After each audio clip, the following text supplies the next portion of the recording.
샬롬. 7월 24일 월요일 하나님 나라를 시작하는 말씀 묵상 시간입니다. 오늘은 김정일 장로님께서 예레미야 8장 18절에서 9장 6절까지 말씀을 읽어주시겠습니다. 하나님의 말씀을 경청하십시오. 슬프다 나의 근심이여, 어떻게 위로를 받을 수 있을까? 내 마음이 병들었도다. 딸 내 백성의 심히 먼 땅에서 부르짖는 소리로다. 여호와께서 시온에 계시지 아니한가? 그의 왕이 그 가운데 계시지 아니한가? 그들이 어찌하여 그 조각한 신상과 이방의 헛된 것들로 나를 경노하게 하였는고 하시니, 추수할 때가 지나고 여름이 다하였으나 우리는 구원을 얻지 못한다 하는도다. 딸 내 백성이 상하였으므로 나도 상하여 슬퍼하며 놀라움에 잡혔도다. 길라앗에는 유향이 있지 아니한가? 그곳에는 의사가 있지 아니한가? 딸 내 백성이 치료를 받지 못함은 어찌 됨인고? 어찌하면 내 머리는 물이 되고 내 눈은 눈물 근원이 될고, 죽임을 당한 딸 내 백성을 위하여 주야로 올리로다. 내가 광야에서 나그네가 머무를 곳을 얻는다면 내 백성을 떠나가리니 그들은 다 간음하는 자요 반역한 자의 무리가 되미로다. 여호와의 말씀이니라. 그들이 활을 당김같이 그들의 혀를 놀려 거짓을 말하며, 그들이 이 땅에서 강성하나 진실하지 아니하고 악에서 악으로 진행하며 또 나를 알지 못하느니라. 너희는 각기 이웃을 조심하며 어떤 형제든지 믿지 말라. 형제마다 완전히 속이며 이웃마다 다니며 비방함이라. 그들은 각기 이웃을 속이며 진실을 말하지 아니하며 그들의 혀로 거짓말하기를 가르치며 악을 행하기에 지치거늘 내가 사는 곳이 속이는 일 가운데 있도다. 그들은 속이는 일로 말미암아 나를 알기를 싫어하느니라. 여호와의 말씀이니라. 아멘. 높은 노신교회 여름 사역이 은혜 가운데 잘 마치게 되어 하나님께 너무나도 감사드립니다. 무엇보다 이번 사역 가운데 우리 성도님들의 뜨거운 사랑과 헌신에 깊은 감동을 받았습니다. 무엇보다 우리 다음 세대 아이들이 성도님들의 사랑과 관심, 기도 통해서 이 땅의 거룩한 하나님의 자녀들로 세워지게 될 것을 믿습니다. 예레미야 선지자는 눈물의 선지자입니다. 자신의 민족을 향한 안타까운 외침을 계속해서 들려주고 있는데요. 지금 벌어지고 있는 현재 상황뿐 아니라 앞으로 일어나게 될 일까지 이야기하면서 애통해야 합니다. 선지자의 심정이 이토록 애타는 것은 하나님의 그 마음을 대변하기 위함인데요. 그런데 유다 백성들은 꿈쩍도 하지 않습니다. 점점 더 그 거짓과 악행이 심해지죠. 선지자는 이렇게 이야기합니다. 내가 낮이나 밤이나 울 수 있도록 누가 나의 머리를 물로 채워주고 나의 두 눈을 눈물샘이 되게 하여 주면 좋겠다. 이 울어도 끝나지 않는 그 안타까움을 표현하고 자신이 광야의 휴식처를 마련하고 이 백성을 버리고 멀리 떠나면 좋겠다. 이렇게까지 이야기를 하고 있는 겁니다. 얼마나 고통스러웠으면 그랬을까요? 그리고 하나님께서도 이렇게 말씀하시죠. 내가 사는 곳이 속이는 일 가운데 있다. 그들은 속이는 일로 말미암아 나를 알기를 싫어하느니라. 여호와의 말씀이니라. 결국 유다 백성들은 하나님 알기를 싫어하는 것, 이것이 근본적인 죄악의 모습이었습니다. 호세아 선지자도 말했듯이 이 백성이 지식이 없어 망하는도다 이야기했는데요. 바로 하나님을 아는 지식이 없어서 망하게 된 겁니다.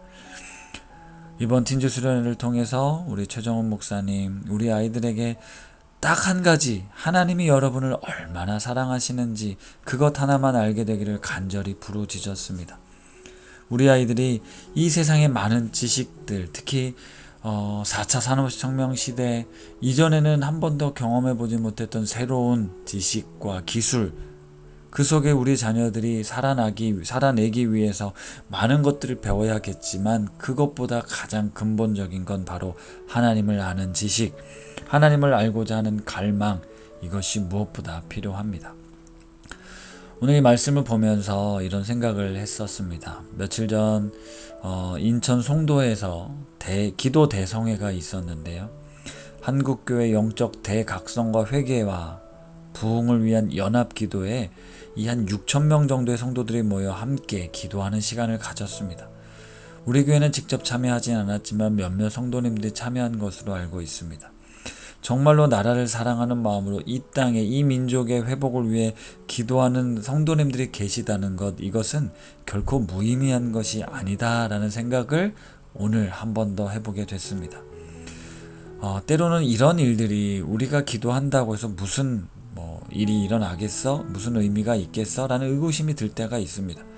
어쩌면 이 6천 명이나 모이는 행사, 그냥 기독교가 이런 일들을 한다라는 걸로 보여주는 것 아니야? 라는 삐딱한 마음도 있었습니다.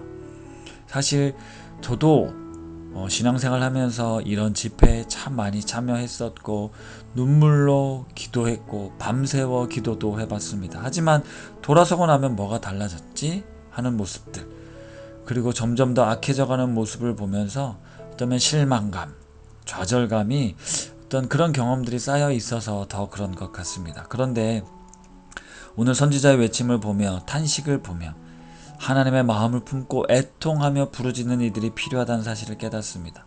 제가 그 마음을 많이 잃어버렸습니다. 유다 백성들이 하나님을 몰랐기 때문에 하나님의 마음이 슬픈가요? 그렇지 않습니다. 절대 그렇지 않습니다. 그들은 자기 민족을 구원한 하나님을 알았고 하나님의 이름으로 기도도 했고 그 말씀도 듣고 있었지만 그냥 그것뿐이었습니다. 삶에서 하나님을 제대로 알지 못했고 그 말씀의 의미를 제대로 알지 못했고 알고는 있었지만 안다라고 할 수 없었습니다. 그래서 거짓을 일삼고 서로 속이며 비방하고 악을 행하고도 잘못을 깨닫지 못한 것이죠. 혹시 이 모습이 지금 우리들의 모습은 아닐까요? 나는 아니어도 우리 그리스도인들의 모습이고 교회의 모습은 아닙니까? 믿지 않는 사람들의 이야기가 아니라 바로 우리들의 이야기입니다. 이것에 대해 그냥 무관심하고 아니 나와는 상관없는 것처럼 있을 것이 아니라 결국 우리 모두가 하나님의 심판으로 인해 고통받고 아픔을 겪게 될 것이기에 우리도 오늘 예레미야 선지자의 이 마음을 품어야겠습니다. 교회를 위해, 성도를 위해, 나라와 민족을 위해 눈물로 기도해야겠습니다. 높은 듯 우신교회 성도 여러분, 우리가 나의 아픔과 나의 문제와 나의 어려움에만 눈물 흘리는 교회가 아니라 나라와 민족 그리고 우리 교회를 위해 정말로 하나님께로 돌이켜 하나님의 뜻에 합한 모습으로 다시 세워질 수 있도록 눈물로 기도하는 교회가 되길 소망합니다. 말씀을 생각하며 기도하겠습니다. 하나님 아버지, 예레미야처럼 자기 민족을 향해 안타까운 마음으로 눈물 흘리는 사람, 소망이 없어도 들어주지 않아도 하나님의 마음을 전해줄 사람이 되겠습니다. 내 문제와 내 어려움에만 매여 있어 주변을 돌아보지 못하기도 하지만 그렇지 않다면 우리 사회와 교회를 위해 애통함으로 기도할 수 있는 성도들이 되길 원합니다.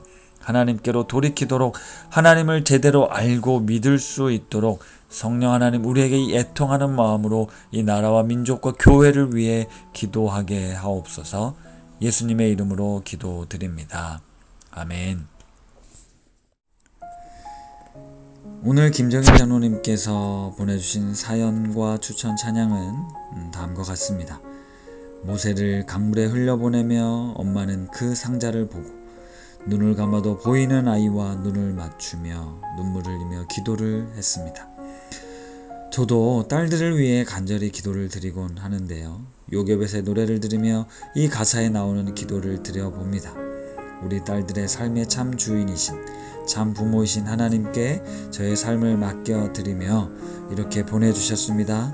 우리 우신 가족의 자녀들의 삶을 하나님께 맡겨드리는 마음으로 요괴벳의 노래 이 찬양 함께 들으시겠습니다.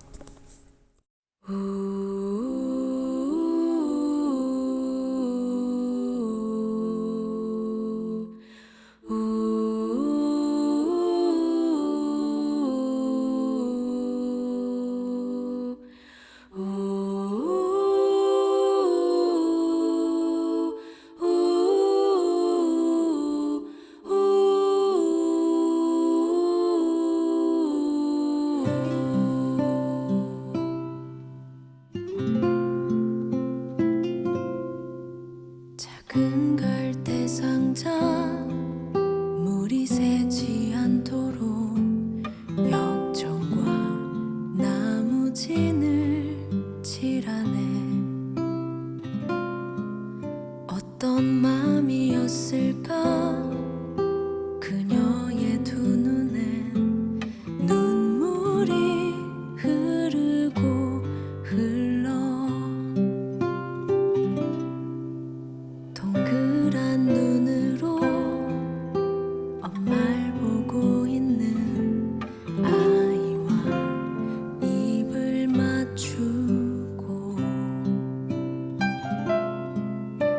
상자를 덮고 가까이에 띄우며 간절히 기도했겠지. 정처 없이 강물에 흔들흔들 흘러내려가는 그 상자를 보며 눈을 감아도 보이는 아이와 눈을 맞추며 주저앉아 눈물을 흘렸겠지. 너의 삶의 참 주인, 너의 참 부모이신 하나님 그 손에 너의 삶을 맡긴다. 너의 삶의 참 주인, 너를 이끄시는 주 하나님 그 손에 너의 삶을 드린다.